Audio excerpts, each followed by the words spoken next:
රුලන් නළුවා කියන්නේ ඉතාම ලේසියෙන් හදාගන්න පුළුවන් රසවත් රස කැවිලි වර්ගයක්. හැබැයි මේ රුලන් නළුවා හදන එක ටිකක් අමාරු වැඩක් කියලා තමයි ගොඩක් අය හිතන් ඉන්නේ. මොකද මේ රුලන් නළුවා හදනකොට පොඩි ටිප්ස් ටිකක් තියෙනවා. ඒ ටික වෙනස් වුණොත් වැරදුනොත් මේකේ පදම වෙනස් වෙනවා. එන්නකො එහෙනම් අද අපි වරදින්න නැතුව හරියටම රුලන් නළුවා හදමු. අපිට මේකට ප්‍රධාන වශයෙන් ඕන වෙන්නේ රුලන් පොල් සහ සීනි. මම මෙතන රුලන් කිලෝ එකක් අරන් තියෙනවා. සාමාන්‍යයෙන් වෙළඳ පොලේ රුපියල් 300ත් 400ත් අතර වගේ මිලක් තමයි රුලන් කිලෝ එකක් වෙන්නේ. අපි මේ රුලන් ටික බෙද ගන්නකොට ගොඩක් සැලකිලිමත් වෙන්න ඕන ගින්දර ගැන. ගොඩක් අඩු ගින්දරේ තමයි අපි මේ රුලන් එක හොඳට කලවම් කරගනිමින් බෙද ගන්න ඕනේ.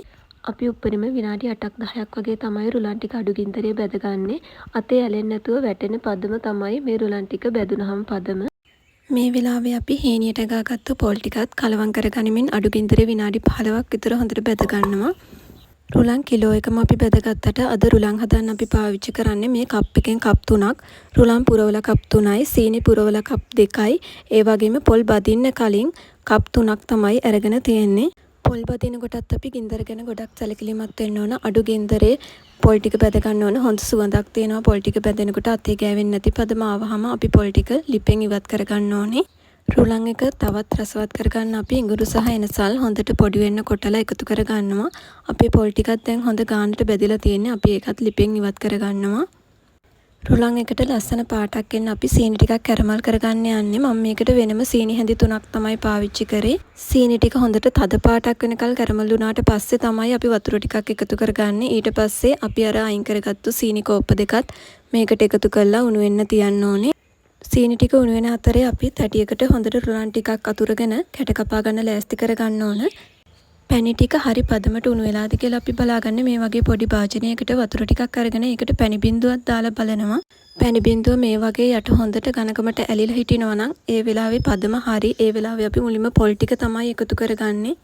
මුලින්ම අපි පොල් ටික පැණියකට එකතු කරගෙන හොඳට කලවම් කරලා චුට්ට වෙලාවක් තියලා ඊට පස්සේ තමයි රුලන් එකතු කරගන්නේ. රුලන් සේරම එක සැරේ දාන්නේ නැහැ. අපි ටික ටික කලවම් කරගන්න ගමන් තමයි රුලන් එකතු කරගන්න ඕනේ. මේ වෙලාවේ ලිපේ ගින්දර ගොඩාක් අඩුවෙන් තියෙන්න ඕන. රුලන් ටික එකතු කරගත්තාම ගොඩක් වෙලා අපි ලිපේ තියන්නේ ඉක්මනින්ම ලිපෙන් ඉවත් කරගන්න ඕන. මොකද නැත්නම් රුලන් ටික තැම්බෙනවා. එතකොට තමයි කැට කැඩෙන ගතිය හැම වැඩි වෙන්නේ. පැණි ටික උණු කරගන්නකොට ගොඩක් වැඩිපුර උණු කරගත්තාම තමයි රුලන් එක ගොඩක් හයි වෙන්නේ. ගල් වෙනවා වගේ වෙනවා. ගොඩක් තද ගතිය වැඩි වෙන්නේ පැණි වැඩියෙන් උණු වුණාම. මං හිතනවා දැන් ඔයාලට වරදින්න නැතුව හරියටම රුලන් අලුව හදාගන්න පුළුවන් වෙයි කියලා. අද මම මෙතෙන්දි පාවිච්චි කරේ පුරවලා රුලන් කෝප්ප 3යි, ගාගත්තු පොල් කෝප්ප 3යි පුරවලා එකක් ගත්තේ. ඒ වගේම සීනි කෝප්ප 2ක් ගත්තා. සීනි කළු කරගන්න මං වෙනම සීනි හැඳි 3ක් තමයි පාවිච්චි කරේ. ඒ වගේම රුලන් එක අතුර ගන්න තැටියට වගේම උඩින් ඉහන්න රුලන් ගත්තෙත් වෙනම. අපි අද ගත්තු ප්‍රමාණ වලින් ලොකුවට රුලන් කැට 20ක් කපා ගත්තා. අපි අද ටිකක් ලොකුවට තමයි කැට කපා ගත්තේ. සාමාන්‍ය ගානට කපා ගත්තොත් මෙතන කැට 25 30ක් අතර කපා ගන්න පුළුවන් වෙනවා.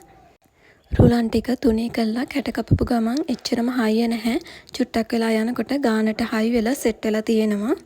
මේ රුලන් ටික හරිම ලස්සනට රසට තිබුණා. ගොඩක් රසට තිබුණා. පැණි රසත් ගානට තිබුණා. ඔයාලත් හදලා බලන්න අමතක කරන්න එපා. ඉක්මනින්ම හදන්න. මේක ගොඩක් අමාරු නැහැ.